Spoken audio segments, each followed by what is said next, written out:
అమలు చేస్తారని నమ్మి ప్రజలు కూటమి ప్రభుత్వానికి అధికారం కట్టబెట్టి ఈ రోజుకు 2 సంవత్సరాలు అయింది కరెక్ట్గా. ఈ 2 సంవత్సరాలలో కూడా ప్రభుత్వం ప్రజల్ని ఏ విధంగా మోసం చేస్తుంది, ఏ విధంగా అన్యాయం చేస్తుంది, ప్రజలకు ఈ విషయాలని తెలుసాలనే ఉద్దేశంతో ప్రజలనే కాదు నాయకులని, వివిధ ప్రజా సంఘాలని, వ్యవస్థలని నాశనం చేసే పరిస్థితిలో ఈరోజు కూటమి ప్రభుత్వం ఉంది. కనీసం ఎక్కడికి కూడా వైఎస్ఆర్ కాంగ్రెస్ ప్రజలు కానీ ప్రభుత్వం ప్రజల్లో ఉండే వ్యక్తులు కానీ వివిధ వ్యవస్థల దగ్గరకు వెళ్ళాలంటే కూడా వారి కార్యకర్తలను లేకుంటే కూటమి ప్రభుత్వంలో ఉండే వ్యక్తులను అడిగి ఆ వ్యవస్థల దగ్గరికి వెళ్ళే పరిస్థితి ఎంత దుర్మార్గమైన పరిస్థితి ఉంది ఈరోజు రాష్ట్రంలో. అంటే అంత దుర్మార్గమైన పరిస్థితి ప్రజలకి నిజంగా కూడా ఎంత ఆంధ్ర రాష్ట్ర ప్రజలు ఎంత దుర్భిక్షమైన పరిస్థితుల్లో ఆ కూటమి ప్రభుత్వాన్ని అనుభవిస్తున్నారో. ఈరోజు మనకు 2 సంవత్సరాలైంది వాళ్ళు ఈ ప్రభుత్వ పాలన చేయబట్టి. ఈ ప్రభుత్వ పాలనలో కనీసం రైతులకు యూరియా డిఏపి కూడా ఇవ్వలేని పరిస్థితుల్లో కూటమి ప్రభుత్వం ఉందంటే ఎంత దౌర్భాగ్యమైన పరిస్థితుల్లో కూటమి ప్రభుత్వం ఉందో ప్రజలు తెలుసుకోవాలనే ఉద్దేశంతో ఈ కార్యక్రమాలు మన అధినేత వైఎస్ జగన్మోహన్ రెడ్డి గారు, కోట్ల హర్షవర్ధన్ రెడ్డి గారి నాయకత్వంలో, సతీష్ అన్న ఆధ్వర్యంలో ఈ కార్యక్రమాలు ఏర్పాటు చేయడం జరుగుతుంది. ఇదే కాదు, ఇంకా గడిచిన 3 సంవత్సరాలు, రాబోయే 3 సంవత్సరాల్లో కూడా ప్రజలకే కాదు రైతులకు కూడా దౌర్భాగ్యమైన పరిస్థితి రాబోతుంది. ఖచ్చితంగా ఈ కూటమి ప్రభుత్వం రైతులను ఎన్నో విధాలుగా కూడా ఎక్కడ కూడా గిట్టుబాటు ధర కానీ రైతులకి కనీసం యూరియా డిఏపి కూడా ఇచ్చే పరిస్థితుల్లో ఈ కూటమి ప్రభుత్వం లేదు. మరి ఆయన సవాలు పెట్టుకొని కూటమి ప్రభుత్వం సూపర్ 6 అమలు చేశాం మేమన్నీ, ఏ ఒక్కటి కూడా అమలు చేయకుండా లేము, అన్ని మేము ప్రకటించిన పథకాలన్నీ కూడా ప్రజలకు చేరుతున్నాయన్నారు. ఈ సభాముఖంగా వాళ్ళని అడుగుతున్నా, ఏ ఒక్క మహిళకు కానీ 1500 రూపాయలు ఈరోజు ఏ మహిళా అకౌంట్లో కూడా నువ్వు వేసావా చంద్రబాబు నాయుడు అని ఈ సభాముఖంగా అడుగుతున్నా.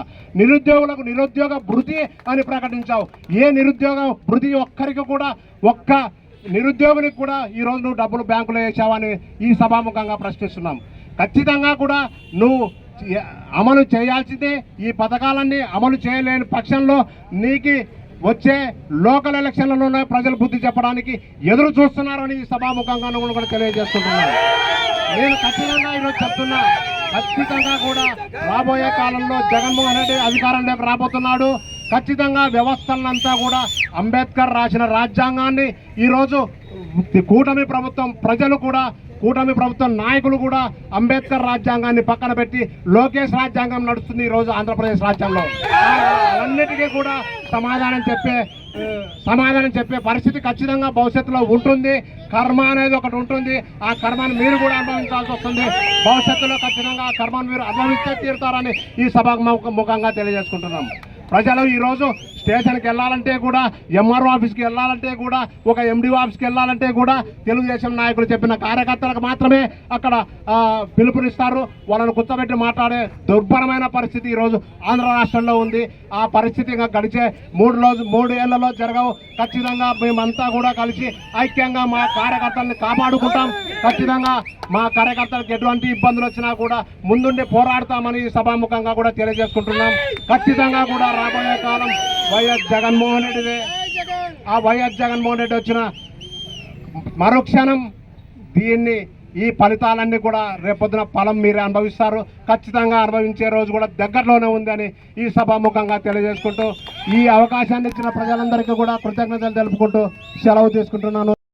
కుటుంబ సభ్యులకు, జగనన్న అభిమానులకు, అలాగే మన నాయకుడైనటువంటి జగన్మోహన్ రెడ్డి గారి ఆదేశాల మేరకు కోట్ల హర్షవర్ధన్ రెడ్డి నాయకత్వంలో, సతీష్ అన్న ఆధ్వర్యంలో కోడుమూరు నియోజకవర్గంలో చంద్రబాబు 2 ఏళ్ల పాలన గురించి, ప్రజలకు ఇచ్చినటువంటి హామీలను ఏ విధంగా అయితే తుంగలో తొక్కి ప్రజలను మోసం చేశాడో అవన్నీ కూడా ప్రజలకు వివరించాలని ప్రజల పక్షాన మన గొంతుకును వినిపించాలని జగనన్న ఈ కార్యక్రమాలన్నీ పెట్టాడు. మరి అందులో భాగంగా మీరంతా పాల్గొన్నందుకు నా ప్రత్యేక ధన్యవాదాలు తెలుపుకుంటాను. ఇంతవరకు రగన్న చెప్పినట్లు సామాన్య ప్రజలకు కానీ మనకంటే సరే మనం వైఎస్ఆర్ కార్యకర్తలము నాయకులము సామాన్య ప్రజలకు ఎక్కడైనా న్యాయం జరుగుతుందా అంటే ఈ ప్రభుత్వంలో లేదు. కనీసం సామాన్య ప్రజలు ఎవరైనా స్టేషన్కి వెళ్తే పరిస్థితి ఎలా ఉంటుందంటే మీరు అక్కడికి వెళ్ళండి, అధికారులు చెప్పే మాట ఇది, మనం చెప్పే మాట కాదు. సామాన్య ప్రజలు ఒకవేళ నేను వెళ్ళాను అనుకో, నేను హర్షవర్ధన్ మనిషిని, వైఎస్ఆర్ కాంగ్రెస్ పార్టీ మనిషిని, నాయకుడిని అనుకుందాం. సామాన్య ప్రజలు ఎవరైనా వెళ్తే అయ్యా నువ్వు స్టేషన్కి రాకూడదు, అయ్యా నువ్వు అక్కడికి పోవాలి అంటున్నారు. అంత ఘోరమైన పరిస్థితిలో మనం ఉన్నాం ఈరోజు. లాస్ట్కి ఎంత పరిస్థితిలో ఉన్నారంటే వాళ్ళు మనం ఫోన్ చేస్తే ఎత్తే పరిస్థితిలో కూడా లేరు ఈ అధికారులు. ఒకసారి మీరు చూడండి, గవర్నమెంట్ ఆఫీస్ అనుకున్నారా, టీడీపీ కార్యాలయం అనుకున్నారా? వాళ్ళు ఎక్కడ కట్టారు టీడీపీ కార్యాలయాన్ని? ఎక్కడ కట్టారు టీడీపీ కార్యాలయాన్ని? తెలుగుదేశం కార్యాలయము, టీడీపీ కార్యాలయము గవర్నమెంట్ స్థలంలో కట్టారు. ఎవరన్నా ప్రశ్నిస్తున్నారా? కొలువురులో ఏం చేస్తున్నారా అంటే అందరి దగ్గర డబ్బులు వసూలు చేసి టీడీపీ కార్యాలయాన్ని కాలువ ఆఫీసులో కట్టారు. అంత ఘోరమైన పరిస్థితిలో మనం ఉన్నాం ఈరోజు. సో అంటే వాళ్ళు ప్రభుత్వ ఆస్తులను జప్తు చేసుకోవాలా, ప్రభుత్వ ఆస్తుల్లో మనము మన అధికారాన్ని చూపెట్టాలా, అధికారాన్ని అడ్డం పెట్టుకొని అధికారులతో పనిచేపిస్తున్నారు తప్ప పవన్ కళ్యాణ్ గారు ఇట్లా చుట్టూ ఎగరేసాం. మనం ఎగరేయలేమా చుట్టూ? అదిగో నాకు చుట్టూ వేయడం వల్ల ఏం ప్రయోజనం లేదు. పవన్ కళ్యాణ్ నువ్వు కూడా నీ కార్యకర్త ఎక్కడైనా పని చేస్తున్నారా చూసుకో ఒకసారి. ఎంతసేపు టీడీపీ జెండా మోయి, టీడీపీ జెండా మోయి, టీడీపీ జెండా మోయి. నీ జెండా ఎక్కడుంది?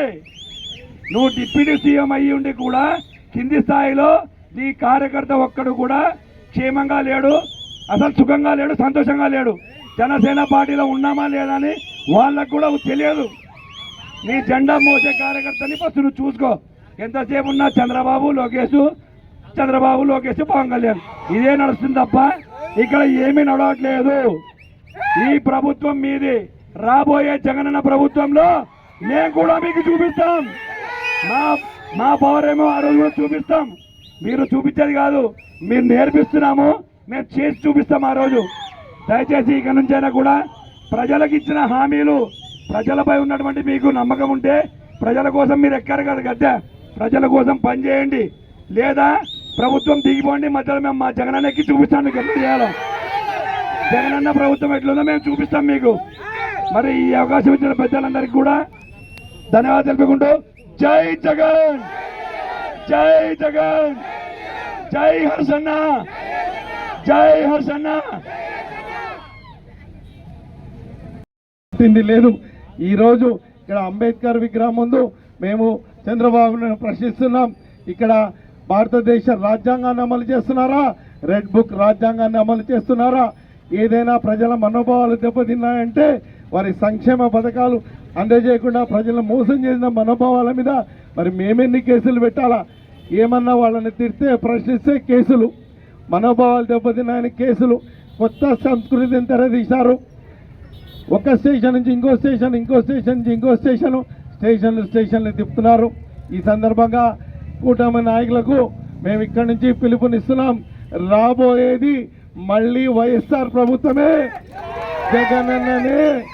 ప్రతి కార్యకర్తకు న్యాయం జరుగుతుంది. 2.0. మరి నేను ఒక్క విషయాన్ని చెప్పి ముగిస్తాను.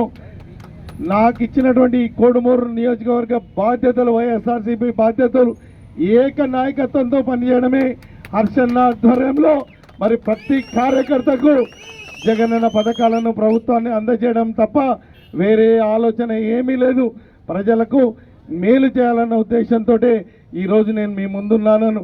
మళ్ళొక్కసారి మీ అందరికీ తెలియజేసుకుంటూ ఈ కార్యక్రమానికి భారీగా తరలి వచ్చినటువంటి ప్రతి కార్యకర్తకు మరి భోజనాలు కూడా ఏర్పాటు చేయడం జరిగింది. ఎండలో ఇంతసేపు ప్రజల పట్ల మీరు చూపించినటువంటి ఈ యొక్క ఏదైతే ఉందో మరి